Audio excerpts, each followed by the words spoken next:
Pour parler de la relation entre Dieu et les siens, la Bible a souvent utilisé l'image de l'époux et de l'épouse. Dans l'Ancien Testament, Dieu est décrit comme le fiancé ou l'épouse du peuple d'Israël. Le peuple d'Israël est l'épouse du Dieu d'Israël, de l'Éternel.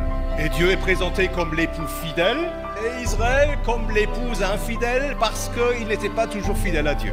Dans le Nouveau Testament, Jésus a souvent utilisé cette image. Il a dit que lui était l'époux, que son Église était l'épouse. Ceux qui le suivent et ceux qui lui restent fidèles, ce sont son épouse. Et cette image décrit aussi le lien qui unit Dieu et les siens, Jésus et son Église. Ici, Jésus est appelé l'agneau, pour rappeler qu'il a tellement aimé les siens qu'il a accepté de mourir pour eux, d'être sacrifié pour eux.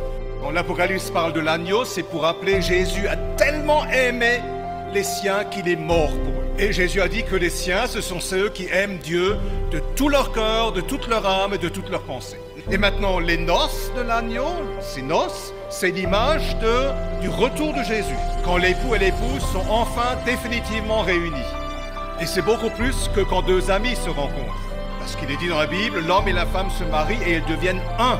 Le jour où Jésus et son épouse seront réunis, ils ne seront pas seulement éternellement ensemble, mais ils seront un, parfaitement unis, parfaitement d'accord, de même nature. Ils auront tous le corps de la résurrection.